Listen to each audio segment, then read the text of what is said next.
So welcome to the Heart Place Hospital Power Hour. So Neurospicy support with Sarah Pirie-Nally.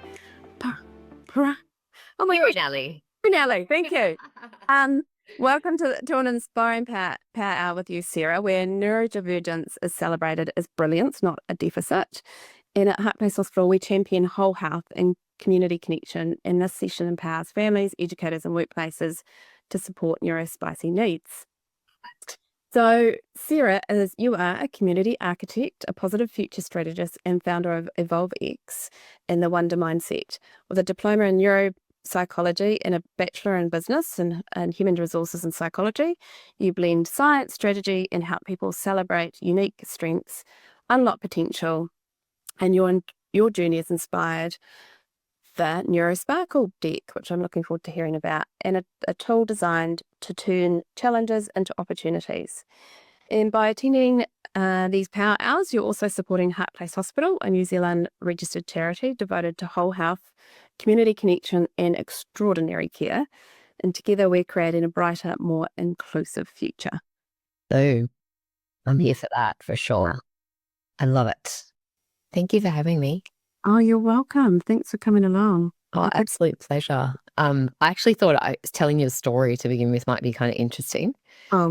This morning, I have like a house of neurosparkly people.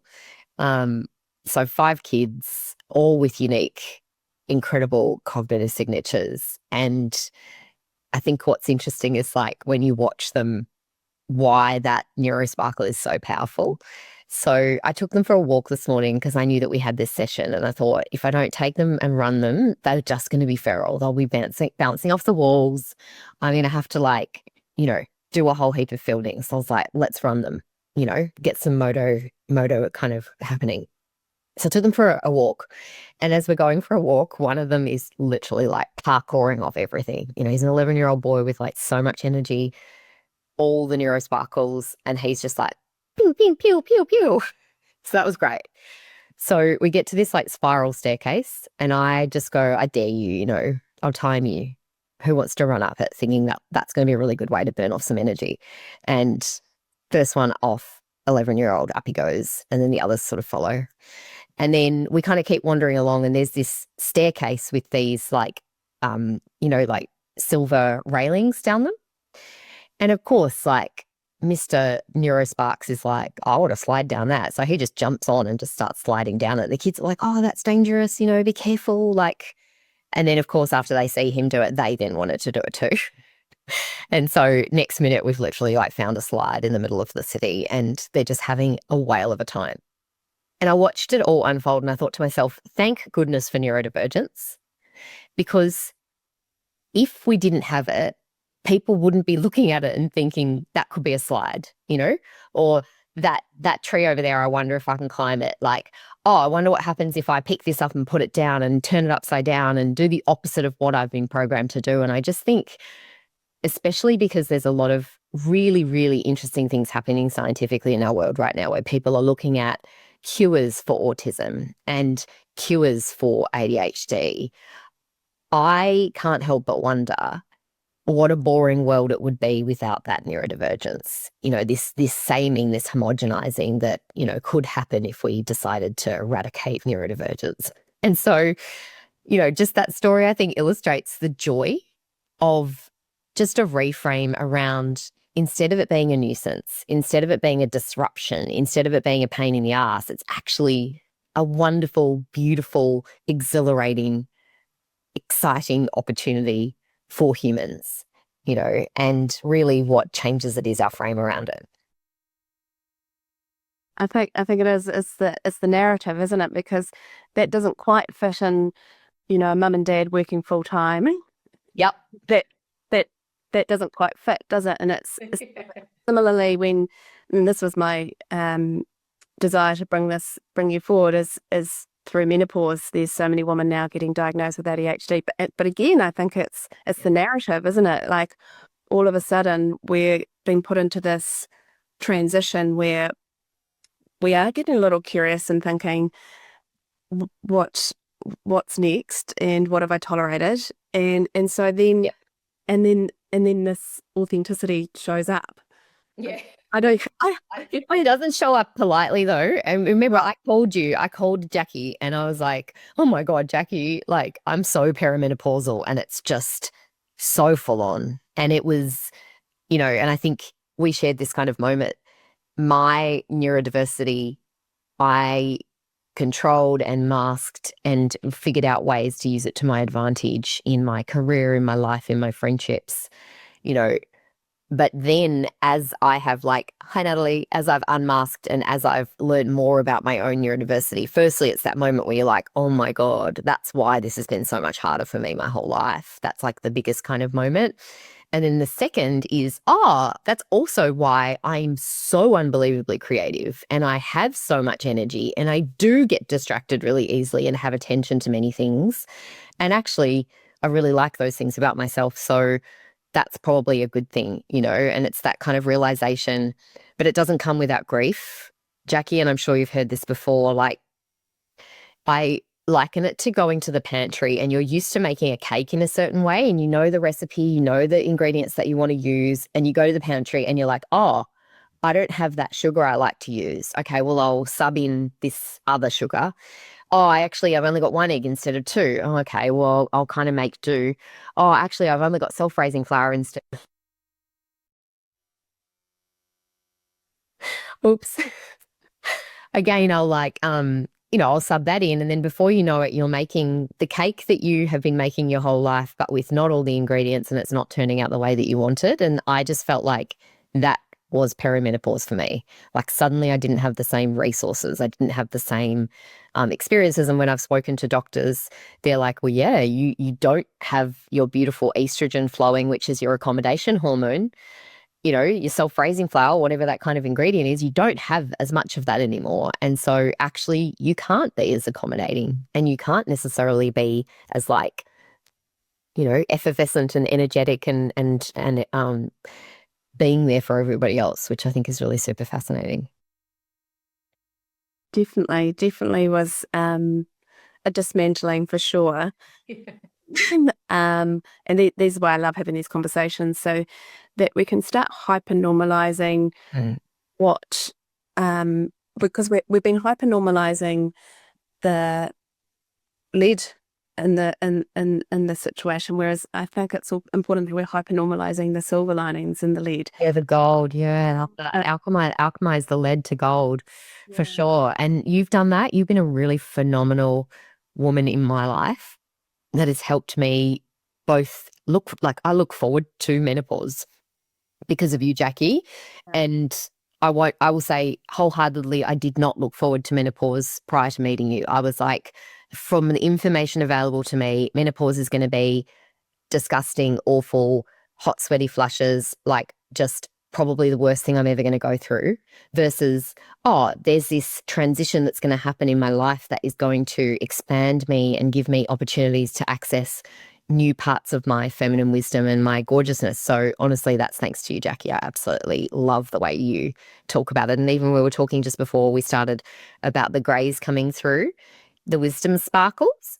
Yeah. And it's just these simple little language shifts that just create so much beauty around what is a totally normal experience for humans. And that's exactly the same frame that I want to bring to neurodivergence, whether we call it neurospicy, neurosparkly, but these little shifts in language that actually completely normalize what is one of the most beautiful things, I think, in the human race. And that is the mutations. We'll call it what you like, but my kids and I, we play grow a garden and the mutations are rad. They're the things you're after. They make your fruit worth more money, so you actually want your fruit to mutate. So I'm we're embracing our neurosparkles in our home, and it's actually what makes us unique and what makes us special.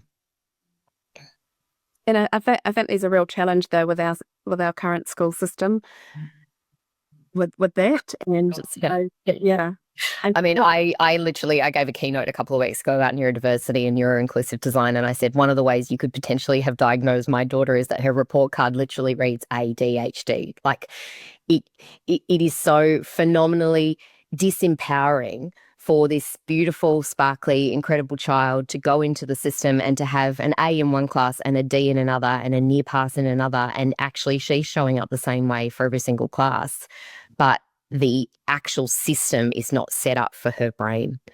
And the amount of compensation that we're required to do as parents to actually help her fit into a system that wasn't designed for her brain or by her brain, and that she's just there trying to accommodate it around, is just heartbreaking.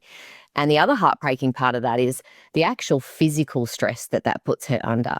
So she, you know, has been getting ulcers on repeat, and like she recently got the flu and just it took her weeks to get over. And of course, as a mother, I'm looking at it going, this environment, you know, she is loved, she's nurtured, she's, you know, fed well. Like she is very lucky in so many ways. She's a privileged child.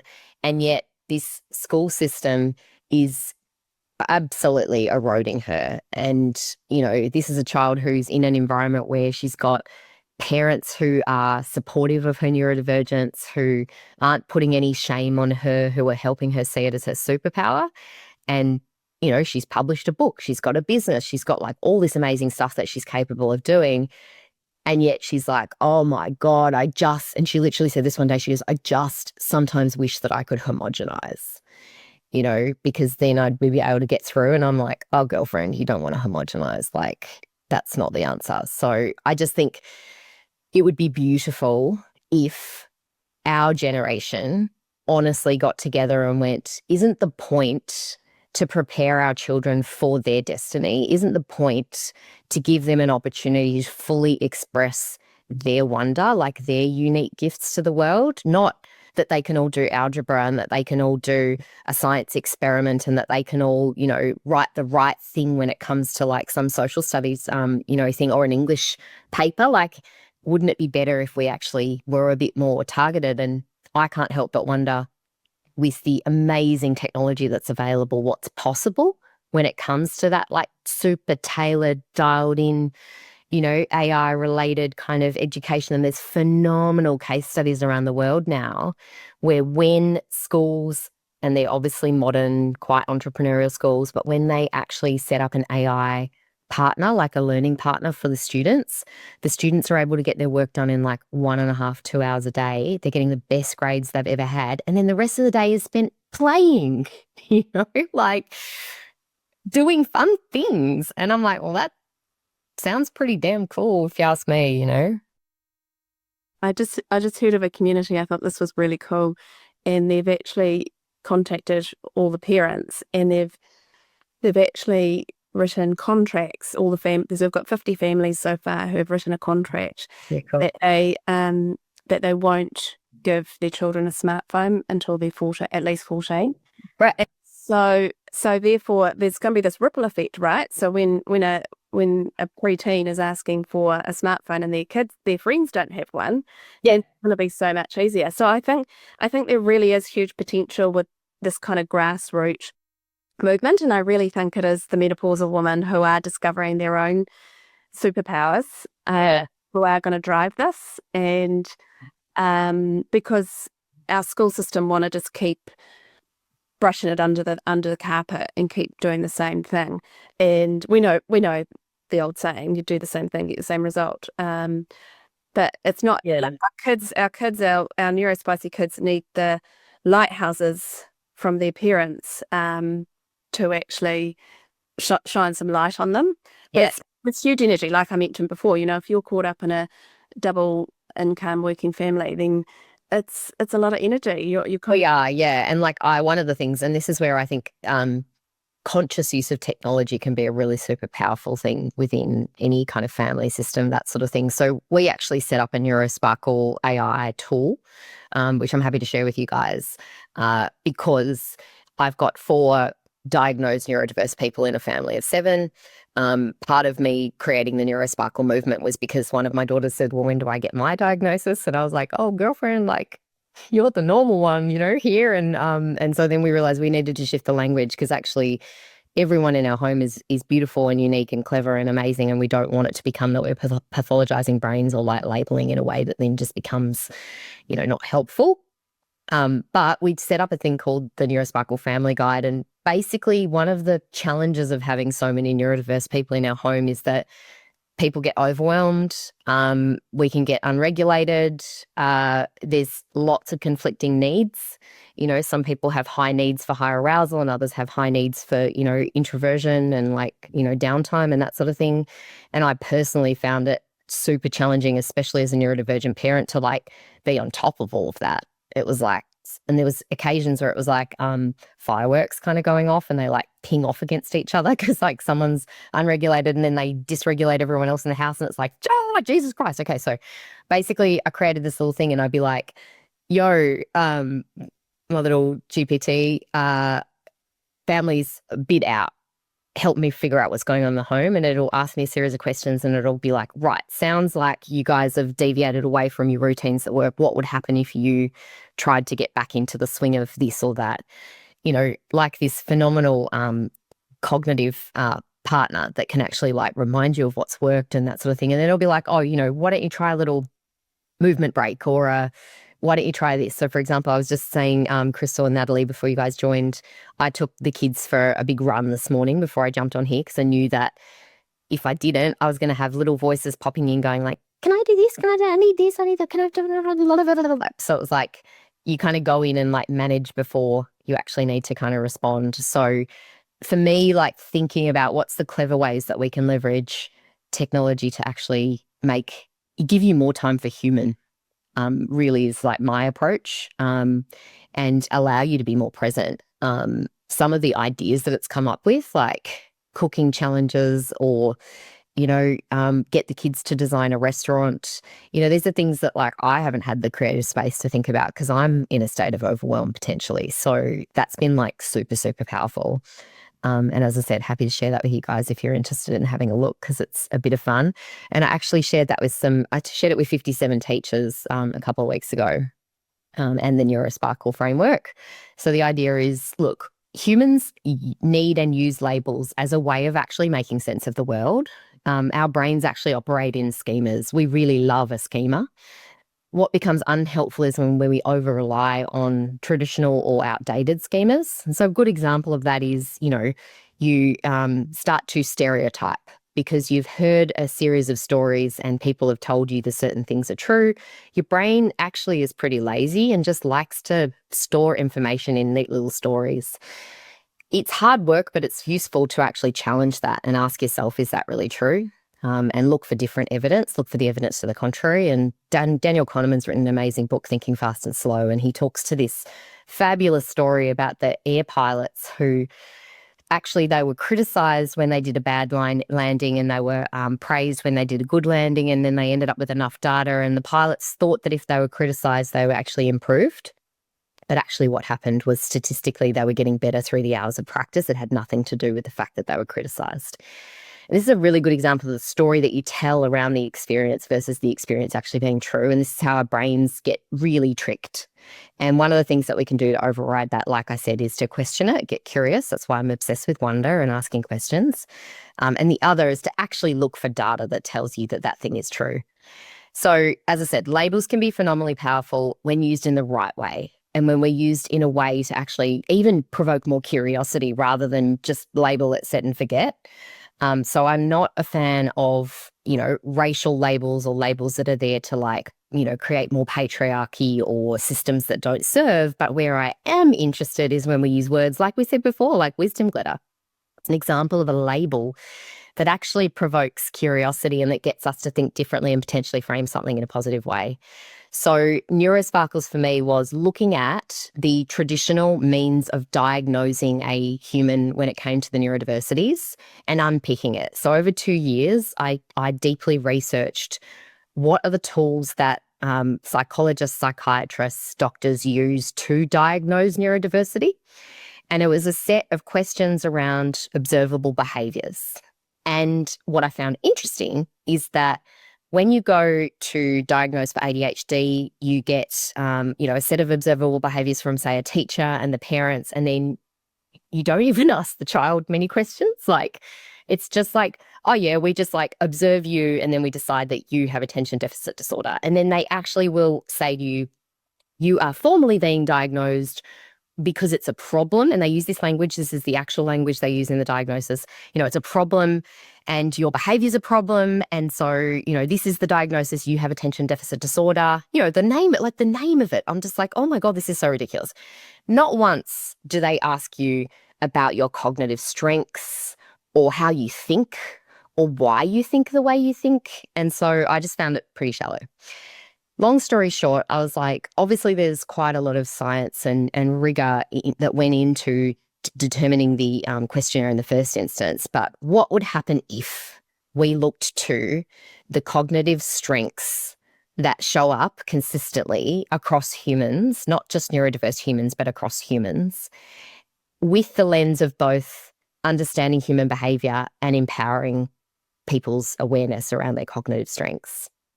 And so I've got 30 core cognitive strengths that have been distilled. Everything from like pattern making to emotional empathy, like real deep emotional empathy, that kind of highly sensitive skill that many neurodivergent people have, all the way through to, I'm just trying to think of the creative sort of thinking. You are, yeah. I nearly got through without interruptions from the kids, but that's okay.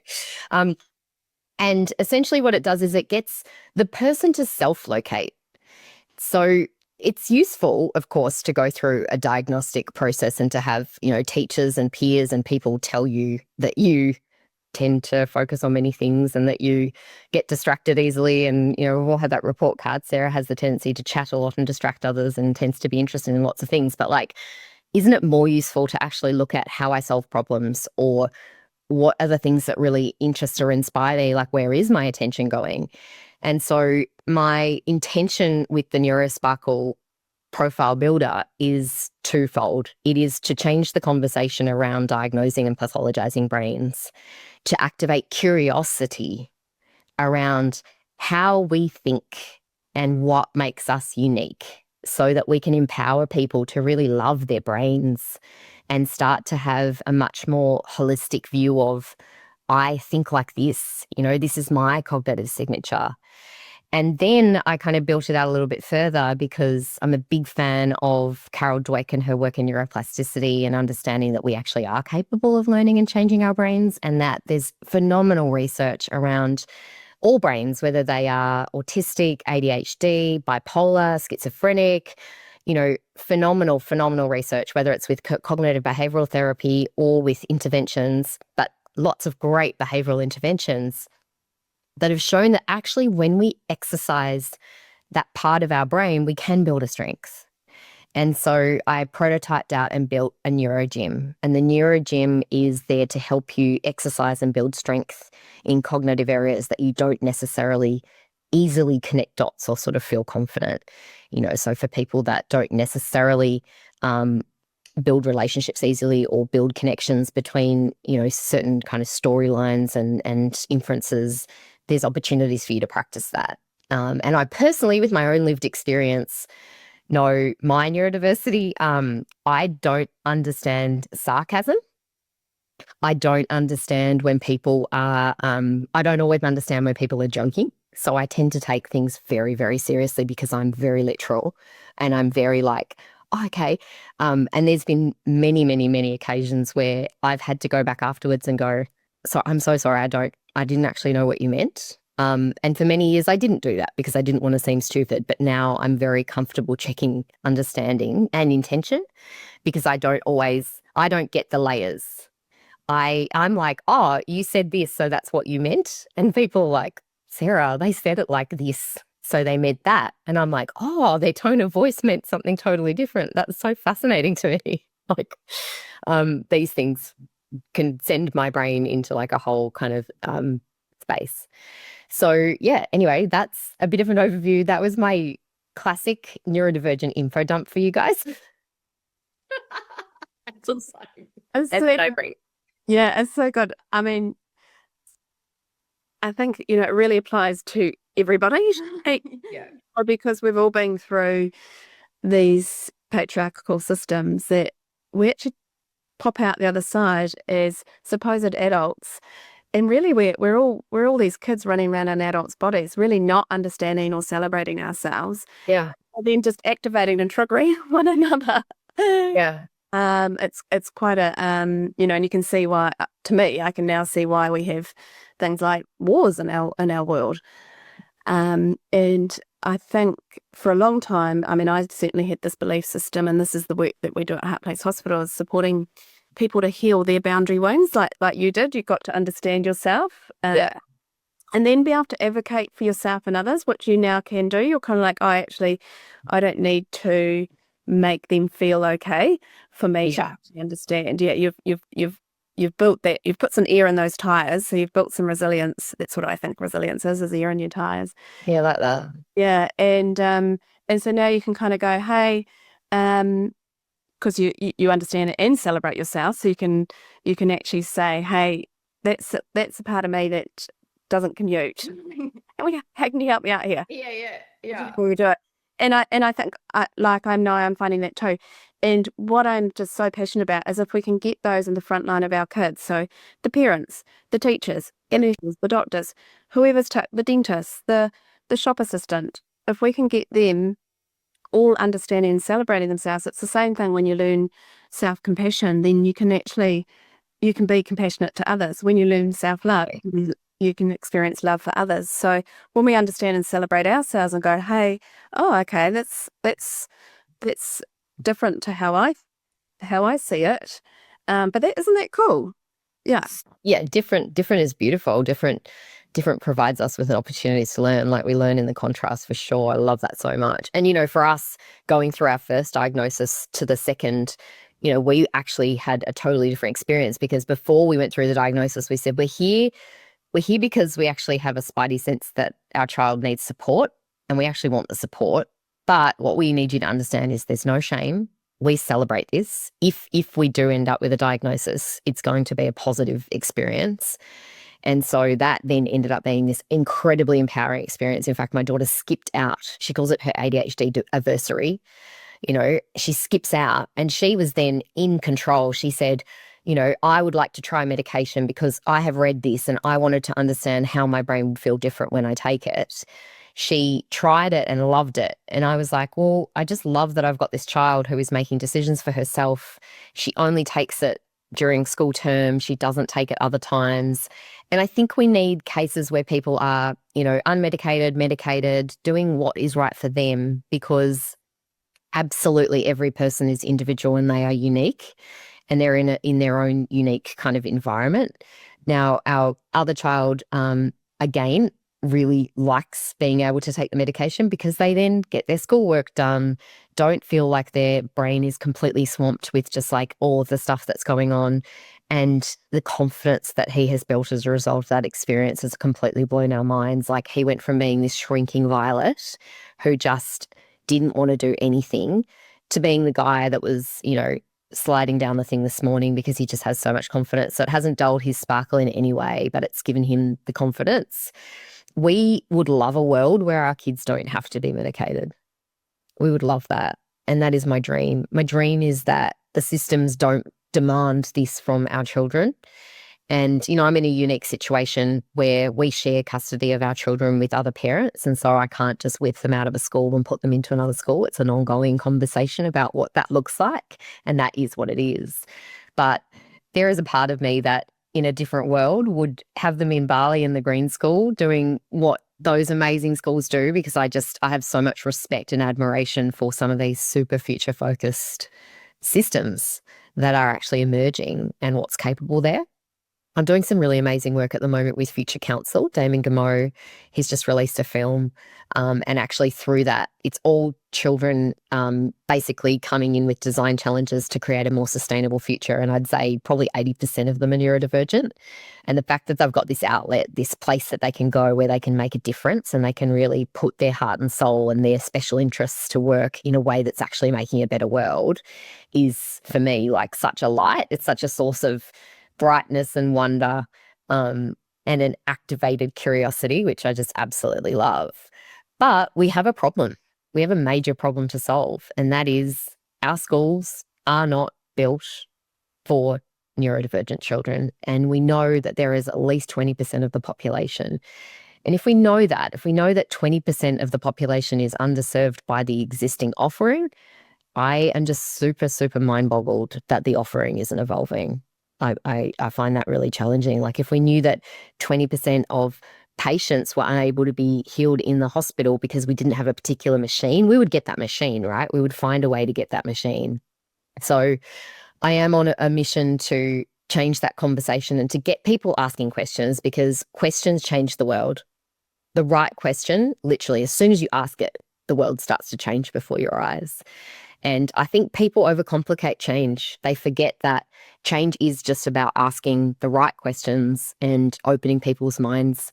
Our brains love coming up with solutions. They absolutely love it. That is what they are built to do. Every single human brain on the planet, no matter if you are, you know, neurodivergent, severely disabled, been in an accident, your brain's job is to come up with solutions to the problems that it presented with every single day. And it does it on autopilot. It's just about putting the right question in front of your brain and inviting it to solve the problem. And that's why I absolutely love design thinking, because, the how might we create a better, more inclusive future for all brains? That's just a beautiful way to kind of think about it, right? It just invites us to think differently about this experience that we're in right now. It's amazing. Yeah, I think what's kind of activated me in that conversation is that we're remembering that we're co-creatives in this world. Yeah. Whereas I know, and I celebrate it now, but it's been a challenge. But and I think this for my children who are just leaving school, we kind of need to have experiences of both, so that we can be the bridges. I think because, of course, as a mother, I really wanted to protect my kids so they didn't have to go through. I often call it day prison. I love that. But I can also see, being a visionary, I can also see, okay, so I'm their lighthouse so that they can see that we can dare to do things differently. And they've also had to experience both or multiple ways of living so that they can then do their implementation into the world. The contrast is the mission. Like, I just think if every person just sat with the pain that they're experiencing and solved for that, we'd have a pretty different world. I often say that to my kids. Your contrast is your mission. Like, you are being shown what you are meant to fix. Why else would you experience it? And lived experience is one of the most powerful change, fuels on the planet. Like, how often do we see these incredible, really impactful initiatives that are driven by someone who has experienced some of the most profound discomfort, pain, loss, grief, on the planet. And they take that and they alchemize that. And that's that point you made earlier. They take that lead, they take that heaviness, that horror, and they turn it into something that is glittering and opportunistic. It's that bridge, it's that opportunity to design from that place. And I talk about this in my book. Like, I actually avoided discomfort for a good deal of my life. I ran away from it. I hid it under the carpet. I was like in toxic positivity, just like, honestly, because it was too painful to try and experience anything else. And it was only when I actually faced the discomfort and, was honest with myself about where things really were, that I was able to then recognize that was serving me, and it was an opportunity for me to design from.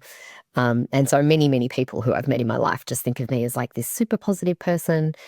And I was battling depression and anxiety and all sorts of things, being an undiagnosed neurodivergent woman in a world that was not built by me or for me, and then going into corporate and again, like, just being so confused by why people did things the way that they did. I was just like in a constant state of like, what the fuck? Like, basically, because people will say something and do the opposite. And that honestly causes a great deal of irritation to me, because I'm so confused. I'm like, why would you say that you're going to do something and then not do it?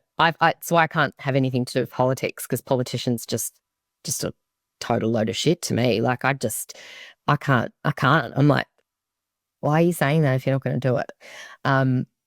So yeah, that when I actually realized that that was because I'm so unbelievably neurodivergent and it's because my brain is wired differently and that is how I see the world, then I was able to actually use that as a gift, as a superpower. And it's why I'm very innovative. It's why I'm capable of seeing a different way. You know, like you said, Jackie, you're able to be visionary because of your neurosparkles. Like you can only see a different way because your brain is wired to see different, you know. I've added, disabilities, if you like. I have a thing called aphantasia, so I don't see pictures in my brain. I do get visions, which is lovely because I feel like that's very spiritual, but I don't get the same mental models that a lot of people do. It's kind of a miracle that I did so great at school, but that's actually because I worked like triple hard as anyone else, you know. And again, the fact that I don't have pictures in my brain means that I don't have preconceived notions. And so I really do take people as they come. And that makes me an incredibly compassionate person. It makes me an incredibly loving person, because I'm able to just take you as you are. Like I don't have any preconceived kind of notions. So there's lots of really beautiful things that can come from disabilities and from neurodivergence and from, like we say, the spice and the sparkles, because they do help us actually show up in the world in a unique way. I wonder if CJ or Natalie, if you had any questions or wisdom. Yeah, I have questions. I've always got questions. Yay. I guess like the biggest thing that we see, obviously, like you're saying, is around like our education system, both in Aotearoa and in Australia. We have recently come home to Aotearoa after being in Melbourne for 12 years. Now seeing the vast difference between accessibility and funding in that here for our neurodiverse son. Where do you think, like, where do we start? Yeah, it starts at home. I'll send you some fun stuff to play with.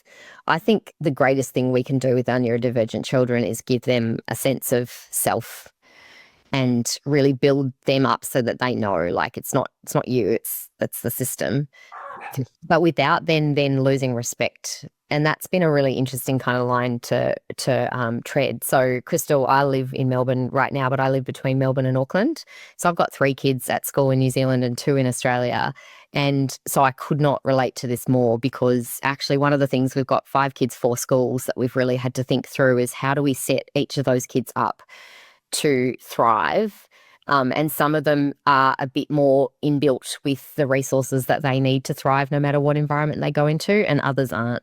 And so, like, the scan is, what does this child need to be able to show up in any room? And I actually think that's the job of both parents and teachers. Like, how do we equip the child with the resources that they individually need to be able to cope in the world?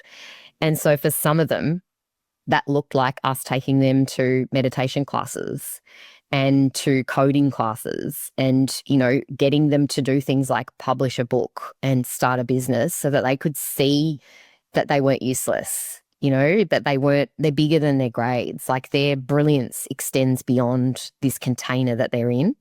And so we specifically actually have a community where we build out those experiences. We're doing a retreat in Fiji next month, and we've got a kids mastermind. We've brought in this lady from America. She's 19. She's traveled the world. She's incredibly neurodivergent, but she's just gone on to do all this really incredible stuff. And I have been bringing neurodivergent leaders into my community just by stealth for years, so that my kids can see you can do anything, you can be anything. You know, you can publish books, you can travel the world, you can start businesses. And I know that that's been a really powerful part of helping them see the bigger picture. So I think for your son, you know, there are basketball players, there are whatever he's kind of into, whatever his special interest is. I would personally like find out what his special interest is, find the neurodivergent people in that field, because they're there. If they're there and they're nailing it, they're usually like the top of, because like actually neurodivergence is a bloody superpower. And then find ways to just like pull the thread on the special interest. For Luca, like his special interest is technology and coding and engineering, and so we pull that thread.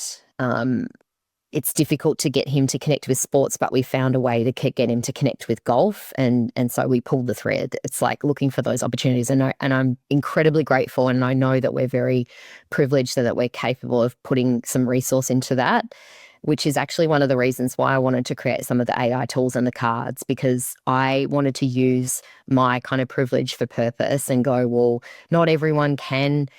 We're lucky. We've got connections all over the world. Not everyone can like hook your kids up with an amazing entrepreneur that's, neurodivergent and get them to have a chat and for them to realize that that's, possible for them. But every parent could have a conversation with a set of cards around the table and go, show me what makes your brain beautiful, and like connect with like, how does your brain work? Like that's something that we can all do. And when you start to talk to strength and cognitive strengths, it's really cool for the kids to start to say, oh, yeah, that's how my brain works, or that's how I see the world, or that's how I think about things. And at its simplest form, games, board games, card games, like traditional like games are one of the greatest things that families can do together, because you are learning all of those amazing skills. You're learning strategy, you're learning, actually fairness. You're learning some of the like tough rules that can be really tricky for neurodivergent brains to get around. I'm deeply grateful to my parents. We grew up quite poor in Tasmania. Dad then kind of like hit it big and got like a good job as we got to teenagers. And so we always laugh that we had these like two chapters of our life, the like, hand me down stage and then the credit card stage, and that brought a lot of contrast and a lot of excitement for my younger siblings because they had a slightly different upbringing than my brother and I.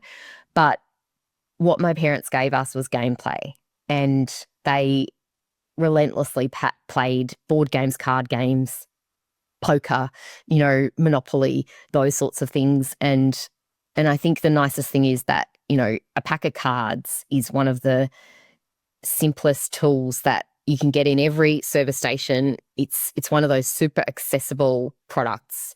The history of the cards I could go into, oh my God, it's like one of my absolute favorite hyper-focused subjects, because it actually came out of tarot, and tarot got banned and it was like considered to be witchy, and so they decided to like remove the major arcana, but they hid the different kind of sigils basically in a new set of suits, and the suits were actual masks.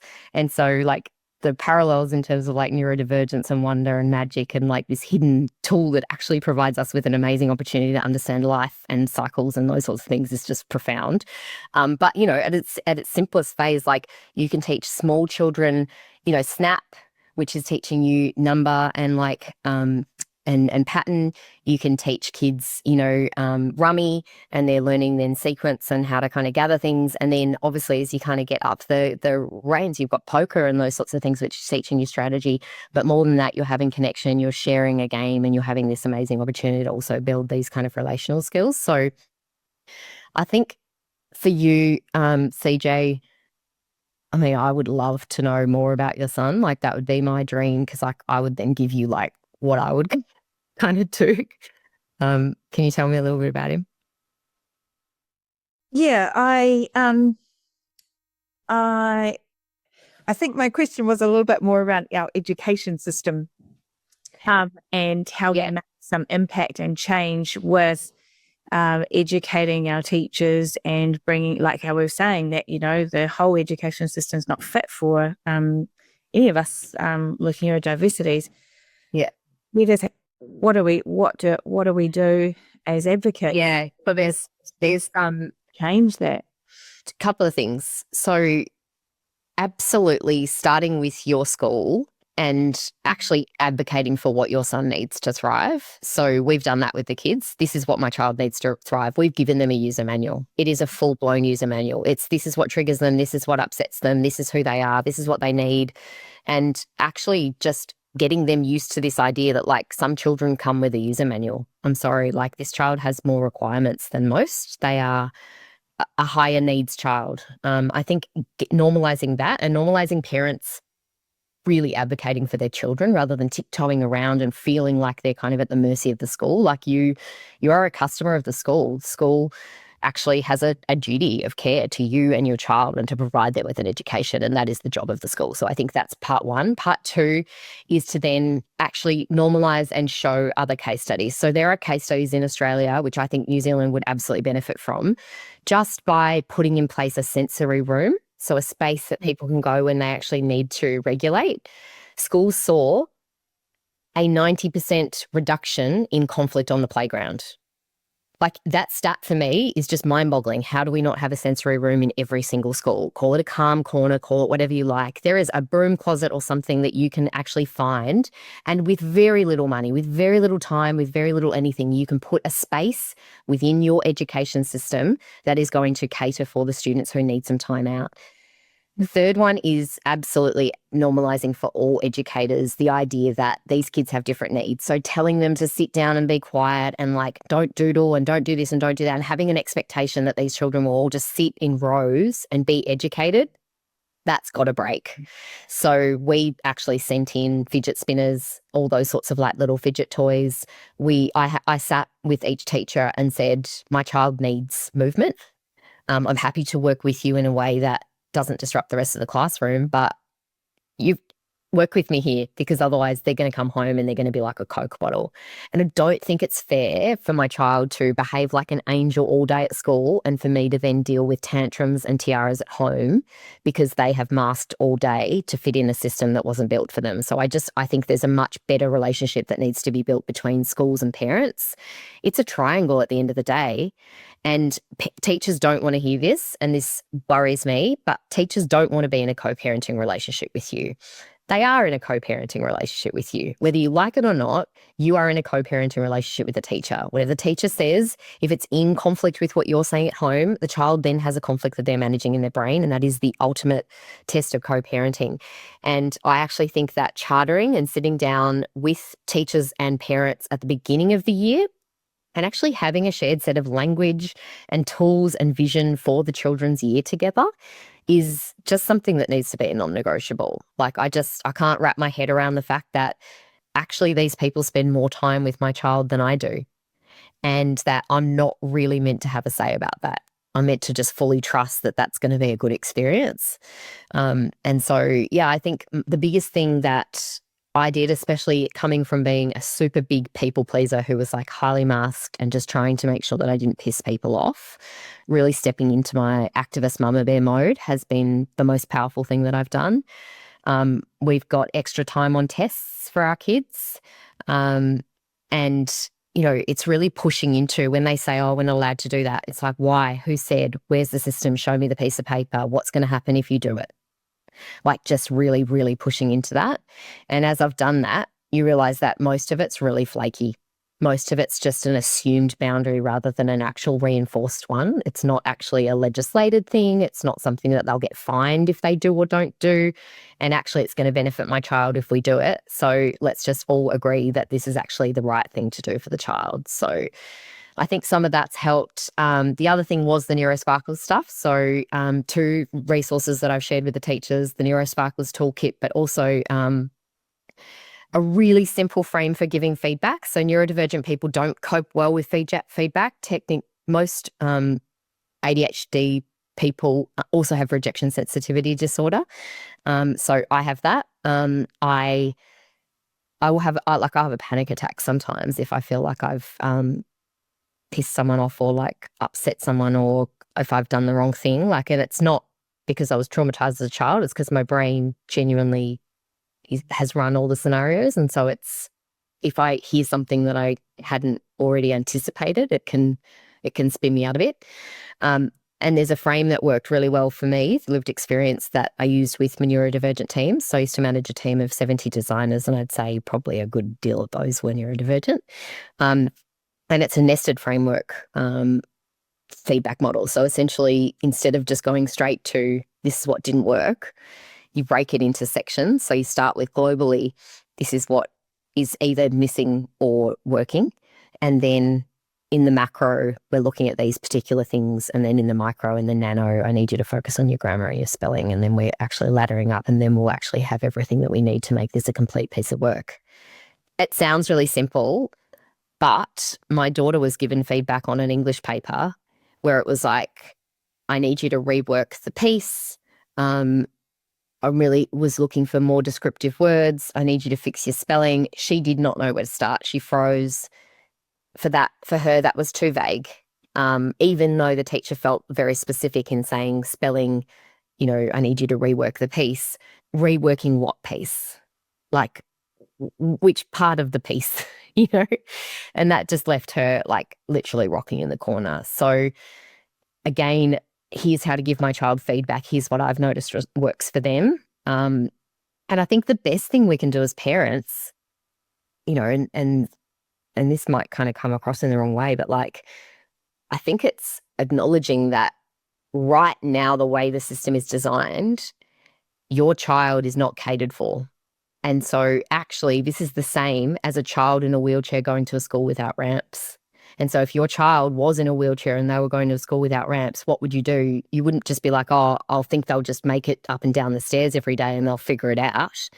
It's like they're not going to be able to make it up and down the stairs every day. We have to go in and actually figure out what's the temporary ramp while they build a real one. What's the opportunity for us to bring the classroom downstairs so that they're not having to figure out a way up those stairs every day? And I actually think sometimes we do need to be a bit more dramatic about it, because for some reason people are like, oh yeah, they'll just get by. And I think about my schooling experience and how different it would have been if I had been diagnosed early and a little bit more understood. And I honestly have an exhale, like, oh my God, like I want to cry at how different that I love school. I love learning. I'm getting high distinctions in science. I'm getting high distinctions in technology. I'm getting high distinctions in art. I'm absolutely confused by math. Do not understand it. No one conceptually no one told me that algebra was problem solving and that the reason that we're giving you this is no one gave me the context. And so I can't learn without context.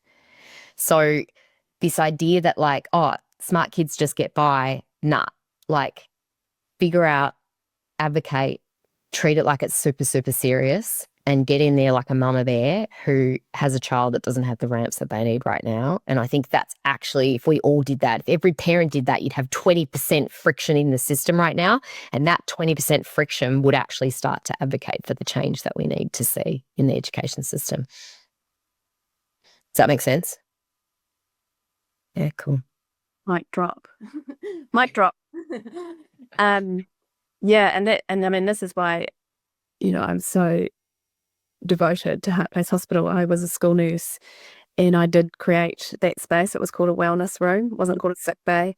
And we had fluffy cushions, we had weighted blankets, we had essential oils, we had herbal tea, we had music, we had a salt lamp, and all around the room I had affirmations, and I would get teachers in saying to me, oh, they're experiencing anxiety, that's what's wrong with them. And I would actually say to the teacher, how's the room? Is the window open? How are you? Like, and because I knew this kid had actually picked up the energy of the collective.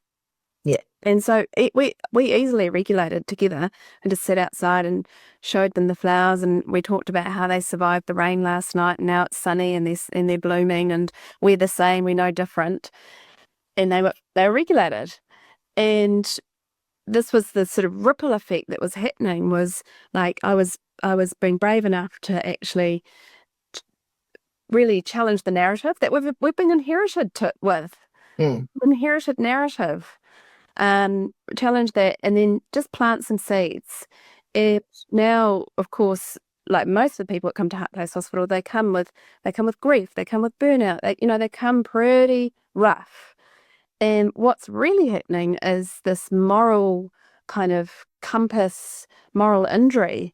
I always really question burnout. I think it's actually an amazing gift to receive burnout. It's a message.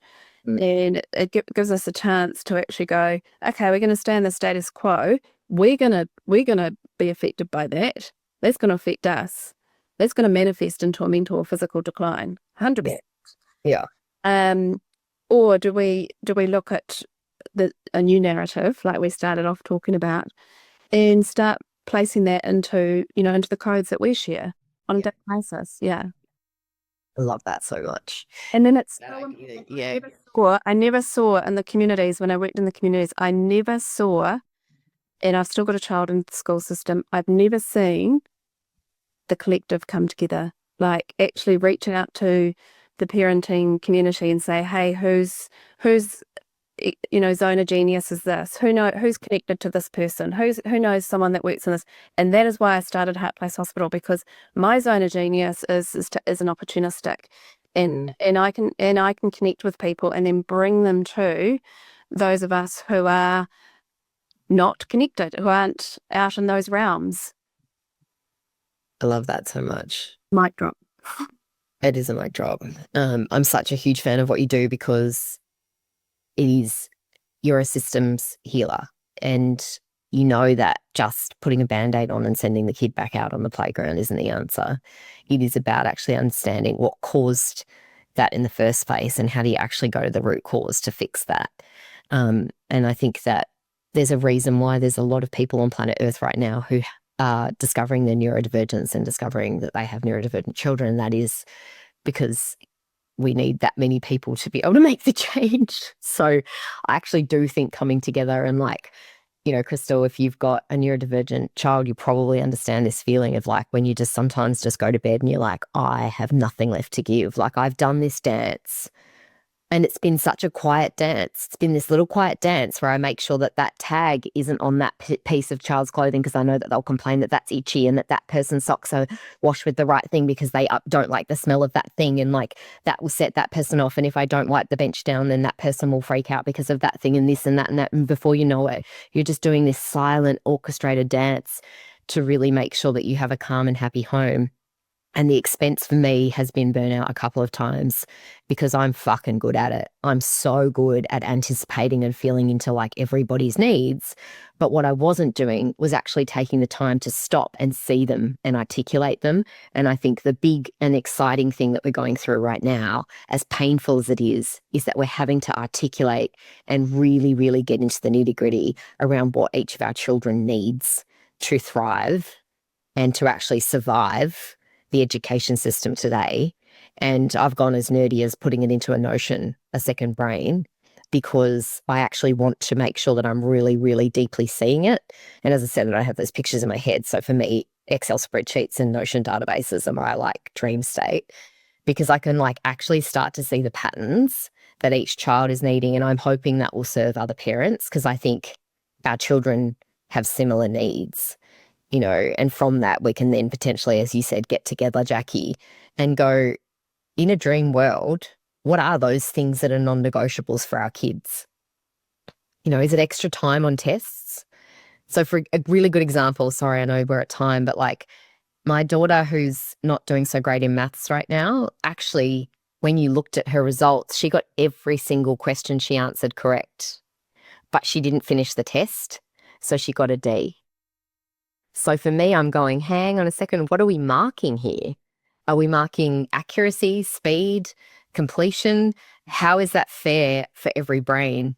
And how do we make that a much easier, better experience for every child so that we're actually understanding and meeting them with their effort and with their abilities, rather than measuring that fish by how far it can climb the tree, whatever that kind of analogy is. Yeah. I've got I just want to share a similar one. Last year, my daughter was in PE and she's probably average kind of physical ability, but there's young women in there who are going to be, they're going to be elite sportswomen. And then there's other women who are, shorter, maybe more rounder. And so if they didn't meet a speed, if they met a speed, they got an excellence. If they didn't meet a speed, they got a fail. And I just questioned the school. I said, that makes no sense to me. Like, yeah, you've just automatically, like, everything that we know, like a fail for starters, what doesn't meet expectations, that sits in your body, right? So Absolutely. Yeah. And then the ripple effect of that as well, if they're wanting to go to university or something like that, then seeing those types of marks, it really does ripple effect out. So I'm a big advocate of questioning, and I did question that. Mm. It's I am a very squeaky wheel at that school. They won't be sad though. I love that. Yeah, I think that's really important. But I know we are at time. Did anyone have anything to just add before we close off?